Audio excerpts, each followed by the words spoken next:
सुप्रभात विद्यार्थियों, आज हम प्रभाग लाइकोफाइटा के बारे में पढ़ेंगे।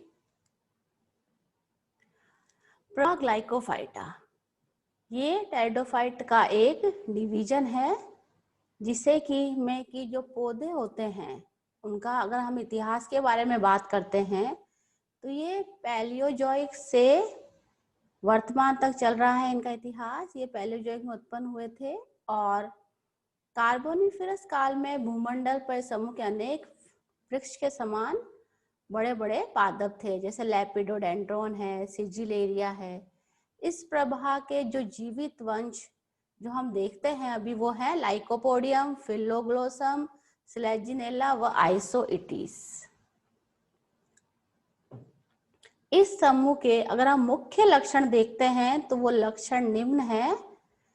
जो बीजाणुउद्भिद पादप है वो उसका जो शरीर होता है वो जड़, तने एवं पर्णों में विभेदित होता है। तो हम लोग यहाँ देख रहे हैं ये एक बीजाणुउद्भिद पादप है। इस प्रभाग का ये लाइकोपोडियम है और ये स्लेजिनेला है।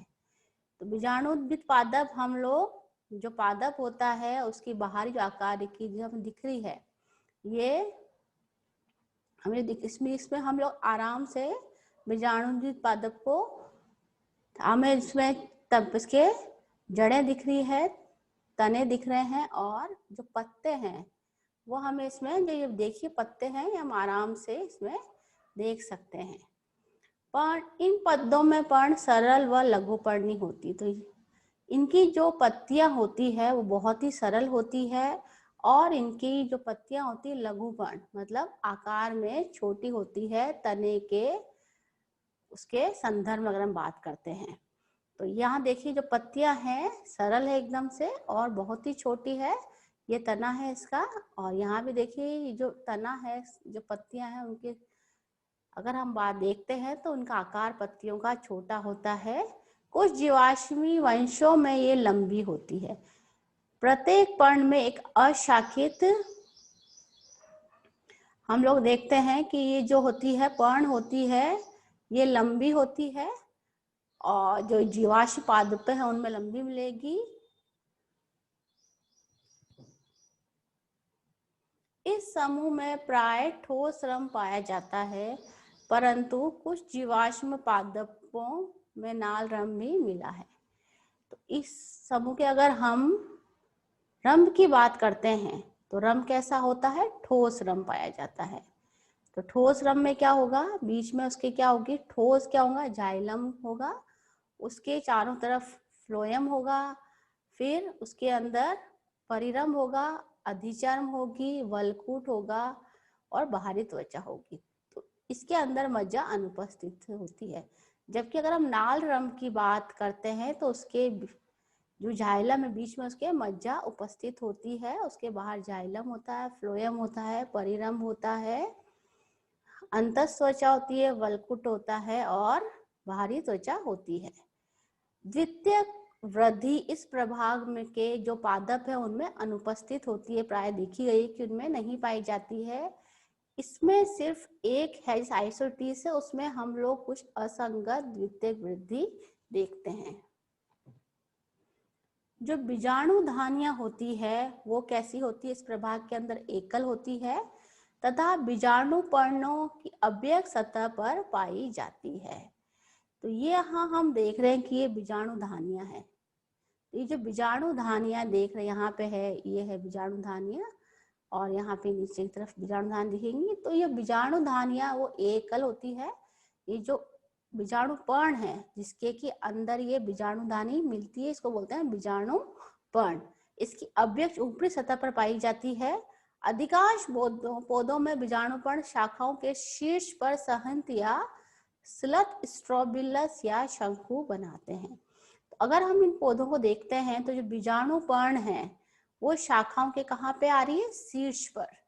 तो अगर हम यहाँ देखते हैं चित्र में तो यहाँ शीर्ष पर देखिए ये है बीजाणुपर्ण क्या बना, यहाँ पे इकट्ठे की क्या बना रही है? ये स्ट्रोबिलस या शंकु बनाते हैं। तो ये इनको हम क्या बोलते हैं? स्ट्रोबिलस या शंकु। यहाँ देखिए ये शंकु है, ये शंकु है, ये शंकु है, तो शीर्ष पे है और यहाँ पे ये जो बीजाणु धानियां हैं यहाँ पाई जाती हैं। इस समूह के पौधे समबीजाणविक, विषम बीजाणविक प्रकार के होते हैं, जैसे सिलेजिनेला है, आइसोइटिस है, लाइकोफाइटा, लेपिडोडेंड्रॉन। तो यहाँ लाइकोपोडियम में गलत लिखने में आ गया, जो लाइकोफाइटा यह जो है ये इस प्रभाग के अंदर। तो यहाँ पे आप देखिएगा कि जो समबीजाणविक है कौन कौन से हैं, समबीजाणविक होते हैं लाइकोपोडियम। तो जो लाइकोपोडियम जो विषम बीजाणविक होते हैं वो होते हैं सिलेजिनेला, आइसोइटिस। तो इन दोनों में दो प्रकार के बीजाणु पाए जाते हैं और इसके अंदर एक ही प्रकार का जो बीजाणु होता है उसके आकार में कोई अंतर नहीं होता, एक ही समान आकार में और उनके संरचना में आप कोई भी अंतर नहीं देख सकते हैं। जबकि अगर हम सिलेजिनेला और आइसोइटिस की बात करते हैं तो इसमें हमें दो प्रकार के बीजाणु देखने को मिलते हैं। जो ये प्रभाग लाइकोफाइटा, अगर हम इसका वर्गीकरण देखेंगे तो हम देखेंगे इसको हम दो वर्ग में विभाजित करते हैं, इलिग्युलोप्सिडा और लिग्युलोप्सिडा। तो जो इलिग्युलोप्सिडा है उसमें जो पर्ण होते हैं वो उसमें लिग्यूल के मतलब उसमें नहीं होते हैं उसमें, और इसमें ये लिग्यूल उपस्थित होता है। तो पर्ण में एक जिव्या नामक की संरचना होती है जिसे कि लिग्यूल कहा जाता है, जो कि उसके आधार पर लगी होती है, जो कि इलिग्युलोप्सिडा में नहीं पाई जाती है लिग्यूल, और लिग्युलोप्सिडा में वो पाई जाती है। ये जो इलिग्युलोप्सिडा ये सारे क्या है, समबीजाणविक है। जो बीजाणु होती है उनकी संरचना में कोई भी हमें अंतर दिखाई नहीं देता है। जबकि विषम बीजाणविक में दो प्रकार के बीजाणु दिखाई देते हैं, छोटा जो आकार में होता है उसे लघु बीजाणु कहते हैं, और जो आकार में बड़ा होता है उसे गुरु बीजाणु कहते हैं। जो लघु बीजाणु है लघु बीजाणुधानी बनते हैं, और जो गुरु बीजाणु है वह गुरु बीजाणुधानी में बनते हैं। प्रभाग लाइकोफाइटा के हमने अभी देखा वर्गीकरण, उसके अंदर जो वर्ग है इलिग्युलोप्सिडा उसमें जो गण है ए गण रखा है लाइकोपोडियल्स, और उसमें जो कुल है दो कुल आते हैं, प्रोटोलेपिडोडेंड्रेसी और लाइकोपोडियेसी। तो जो प्रोटोलेपिडोडेंड्रेसी कुल है उसमें जो वंश पाए जाते हैं वो है बेरेगवैंथिया और प्रोटोलेपिडोडेंड्रॉन। इसमें लाइकोपोडियेसी में जो वंश है वो है लाइकोपोडियम, फिलोग्लोसम और लाइकोपोडाइटिस। अब हम यहाँ देखते हैं लेपिडो जो लिग्युलोप्सिडा वर्ग है जिसमें कि लिब्यूल उपस्थित होता है और ये विषम बीजाणविक होता है। इनके अंदर जो गण है वो है लेपिडोडेंड्रेल्स, प्लूरोमियल्स, आइसोइटेल्स और स्लेजिनिलेल्स। इसमें जो वंश आते हैं लेपिडोडेंड्रेस में वो है लेपिडोडेंड्रॉन, प्लूरोमियल्स में आता है प्लूरोमिया और नार्थोस्टिएना, आइसोइटेल्स में आते हैं आइसोइटिस और स्टाइलाइटिस, स्लेजिनिलेल्स में आता है स्लेजिनेला और स्लेजिनेलाइटिस। तो ये है जो कुल है प्रोटोलेपिडोडेंड्रेसी। इसके अंदर जो जीवाश्म पादप है वो पाया जाता है प्रोटोलेपिडोडेंड्रॉन। तो जीवाश्म पादप है, इसको जो आकार है ये चट्टानों में मिला है दबा हुआ, और इसको दोबारा बना के जो वैज्ञानिक उन्होंने इस प्रकार से इसको संरचना बनाई है, इसमें से किस तरह से दिखाई देता था जीवाश्म पादप। ये बेरेगवैंथिया ये भी जीवाश्म पादप है। फिर ये जो है कुल लाइकोपोडियेसी में जो लाइकोपोडियम है ये जीवित वंश है। तो ये जीवित वंश लाइकोपोडियम में हम देखते हैं कि ये इसका तना होता है, जो पत्तियां होती है वो लघुपर्णी होती है और उसके शीर्ष पर शंकु लगे हुए होते हैं। अब हम अगर जो गण है लेपिडोडेंड्रेल्स, तो लेपिडोडेंड्रेल्स ये भी जीवाश्म है गण है। तो ये लिग्युलोप्सिडा के अंदर है, और लेपिडोडेंड्रोन में आप देखिए कि ये जो है ये बड़े बड़े पादप पेड़ के समान दिखाई देते थे। तो ये कुछ गणों के कुछ जीवाश्म पादप है जिनके के चित्र हैं। फिर गण प्लूरोमियल्स, ये भी इसमें भी जो दोनों जो इसके वंश है वे विलुप्त हो गए हैं और जीवाश्म पादप के रूप में पाए जाते हैं। ये है नार्थोस्टिएना और प्लूरोमिया। तो इसमें हम जब बात करते हैं लाइकोफाइटा प्रभाग के अंदर, हमने पढ़ा है कि जो पत्तियां होती है वो लघुपर्णी होती है, लेकिन जीवाश्म पादप है उनमें हम देख रहे हैं कि जो पत्तियां हैं वो आकार में काफी बड़ी हमें यहाँ पे दिखाई दे रही है।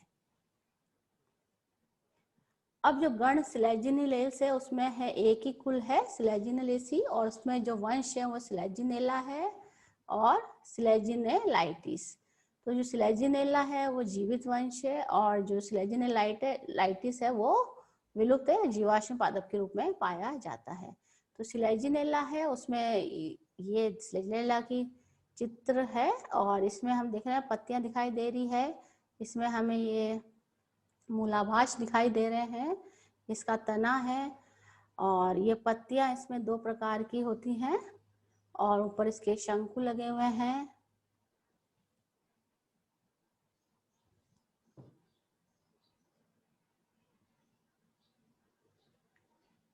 अब हम ये स्लेजिनेला, तो ये देखिए इसकी पत्ती है, इस पे ये लिग्यूल लगा होता है इसके आधार पर। तो लिग्यूल का आकार है जो कि लिग्यूल ऑफ सीडा, जो आप इसमें ये पाया जाता है। तो अब ये स्लेजिनेला का आकार है कि स्लेजिनेला का ये आधार से ऐसा दिखता है, ऊपर जाने पे ये एक जिव्या लाइक संरचना है। इसके अलग अलग भाग है, ग्लासोपोडियम है, और ये हमें इस तरह से दिखाई देता है। इस तरह से हमें दो प्रकार की पत्तियां दिखाई देती हैं इसकी, अव्यक्ष पत्ती और अपाक्ष पत्ती। तो उसमें हमें ये जो हम इंग्लिश में बोलते हैं वेंट्रल लीव्स और डॉर्सल लीव्स, तो ये जो बड़ी है आकार में इन्हें वेंट्रल लीव्स बोलते हैं, और जो आकार में छोटी दिखाई दे रही है इनको बोलते हैं डॉर्सल लीव्स। और इस तरह से उसकी पत्तियों की संरचना होती है। ये जो डॉर्सल लीव है तने के ऊपर इस तरह से व्यवस्थित रहती है। ये स्लेजिनेला का चित्र है, ये इसकी बीजाणुधानी है, और ये इसका सॉरी ये इसका बीजाणुधानी है। इसकी अगर अनुदैर्ध्य काटते हैं तो हमें इस तरह दिखाई देता है। इसमें ये देखिए, इसमें लघु बीजाणु है जो लघु बीजाणुधानी के अंदर लग रहा है, ये गुरु बीजाणु है, बड़े आकार के हैं जो ये गुरु बीजाणुधानी के अंदर लग रहे हैं, और ये है लघु बीजाणुपर्ण है, और ये गुरु बीजाणुपर्ण है। इस तरह से हम एक ही शंकु के अंदर देखते हैं कि हमें दो प्रकार के बीजाणुधानियां दिखाई देती है, दो प्रकार के बीजाणुपर्ण दिखाई दे रहे हैं, और दो प्रकार के बीजाणु हमें इस तरह दिखाई देते हैं। धन्यवाद।